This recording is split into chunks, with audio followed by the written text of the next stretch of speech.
Mathe Total, es geht um die Schnittpunkte von Geraden und Parabeln. Im Prinzip gibt es hier drei Fälle. Gucken wir uns das gerade mal an. Ne? Einmal kann die Gerade die Parabel zweimal schneiden. In diesem Fall spricht man hier von einer Sekante. Es kann aber auch passieren, dass die Gerade die Parabel nur berührt. In dem Fall wäre die Gerade eine Tangente an die Parabel. Oder im letzten Fall kann es passieren, dass die Gerade an der Parabel vorbeigeht. In diesem Fall hätten wir überhaupt keinen Schnittpunkt und die Gerade wäre eine Passante, während wir beim Fall der Tangenten einen Schnittpunkt, beziehungsweise in dem Fall ist es dann ein Berührpunkt haben. Das sind die Fälle, die auftreten können. Und jetzt gucken wir uns das gerade mal an. Jetzt haben wir hier so Beispiele. Bei dem ersten Beispiel haben wir jetzt hier die Parabel und die Gerade. Das war im Prinzip, was wir als erstes gesehen hatten. Das ist dieser Fall. Da gibt es jetzt gleich zwei Schnittpunkte. Wie kann man die rechnerisch bestimmen? Ich muss diese beiden Funktionen gleichsetzen. Das ist praktisch bei jedem Typ von Funktionen kann man die Schnittpunkte bestimmen, indem man erstmal die beiden Funktionen gleichsetzt. Und dann ergeben sich die Schnittstellen. Und wenn ich die Schnittstellen bekommen habe, das sind im Prinzip die x-Werte der Schnittpunkte, kann ich dann diese Stellen jetzt jeweils in die Funktion g oder f einsetzen und dann habe ich die entsprechenden y-Werte. Wobei das hier natürlich einfacher wäre, dann jeweils das in die Funktion g einzusetzen. Das ist die Geradengleichung. Die ist natürlich dann hier einfacher in dem Fall. Gucken wir uns das gerade mal an. Wir setzen jetzt praktisch hier die beiden Funktionen gleich jetzt hier. Und dann bringen wir alles auf eine Seite, damit wir das in der Form da stehen haben, 0 ist gleich. Oder wie die 0 kann natürlich auch auf der rechten Seite stehen, das ist egal. Wir haben jetzt praktisch hier diese ganzen Ausdrücke auf die andere Seite gebracht, indem wir hier die subtrahiert haben natürlich. Ne? Und dann steht hier das hier so da. Und jetzt haben wir den Fall, dass wir die PQ-Formel anwenden können und können die Schnittstellen berechnen. Also hier halbieren, das Vorzeichen umdrehen, hinschreiben. Dann die 2 zum Quadrat ist eine 4, die kommt hier hin. Und die minus 5 mit minus 1 multipliziert und hier entsprechend hingeschrieben. Also einfach die PQ-Formel angewendet. Und jetzt ergeben sich in dem Fall diese beiden praktisch hier Schnittstellen. Und die muss ich jetzt einfach nur in die Geradengleichung einsetzen. Ne? Das heißt, die 5 setze ich in die Geradengleichung ein, dann würde sich ergeben 2 mal 5 ne? Ist 10 plus 2 ist 12. Und da hätten wir praktisch den einen Schnittpunkt jetzt bei der 12 dann. Ne? Also x-Wert ist 5 und y-Wert ist 12. Und wenn wir die minus 1 in die Geradengleichung da oben einsetzen, ne? Dann sehen wir, dann hätten wir hier eine 0, die sich ergibt. Entsprechend wäre der y-Wert jetzt 0. Und hier sieht man nochmal dann hier die Grafik. Ne? Was wir auch eben gerade gesehen haben, die beiden Schnittpunkte.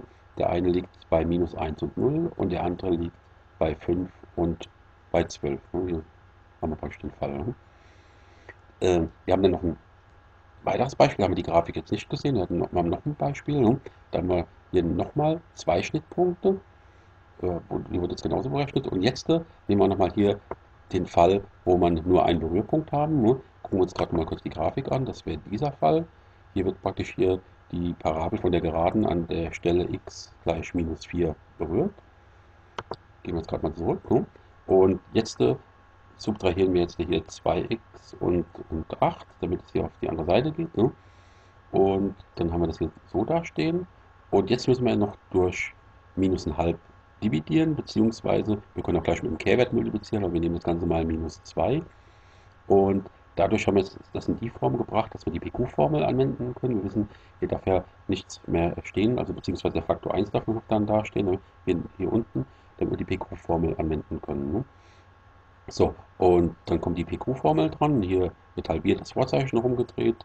Das hier zum Quadrat können wir hier hinschreiben. Das ist ja praktisch eine schnelle Variante. Können natürlich auch jetzt jeweils einsetzen. P ist ja 8 und Q wäre 16. Und dann hier hinten wird mal das Q subtrahiert. Ne? Und das ist das hier da stehen. Und jetzt wird der Term unter der Wurzel, also der Ausdruck unter der Wurzel, der wird 0. Und dadurch haben wir jetzt hier nur eine Lösung. Das ist eine doppelte Lösung. Und deswegen ist das hier eine Berührstelle. Wir gucken uns das gerade nochmal an. Hier bei minus 4 berührt praktisch hier gerade die Parabel. Und wenn wir jetzt noch den y-Wert bestimmen wollen, dann müssen wir diese minus 4 in die Geradengleichung einsetzen. Und da würde sich dann entsprechend eine 0 ergeben. Gucken wir uns das mal an. Da wird praktisch die minus 4 in die Geradengleichung eingesetzt. Es gibt eine 0. Ne? Wir haben jetzt einen Schnittpunkt bei minus 4 und 0. Und hier sehen wir nochmal die Grafik. Und dann kommt ein letztes Beispiel. Ne? Da haben wir jetzt die Parabel hier, x² minus 4x plus 4 und wir haben die Gerade minus 2x plus 1. Können wir uns hier nochmal angucken, minus 2x plus 1. Das heißt, die Gerade startet hier bei 1 auf der y-Achse und wir haben die Steigung minus 2, 1 rüber, 2 runter. Und dann können wir die einzeichnen. Ne? Gerade die Linie durch und dann haben wir das praktisch eingezeichnet. Jetzt gucken wir uns nochmal hier die Rechnung an. Ne? Wir addieren jetzt 2x und subtrahieren 1. Dadurch haben wir praktisch hier alles auf die eine Seite gebracht. Hier drüben steht noch eine 0.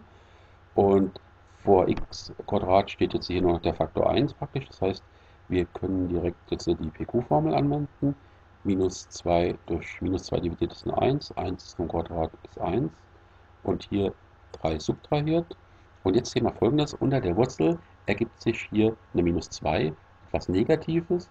Das heißt, diese Gleichung hat jetzt keine Lösung und deswegen gibt es jetzt hier keinen Berührpunkt. Es gibt auch hier keine Schnittpunkte und die Gerade geht hier, wie wir sehen, hier ja direkt an der Parabel dann vorbei.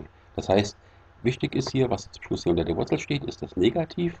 Dann haben wir keine Schnittpunkte.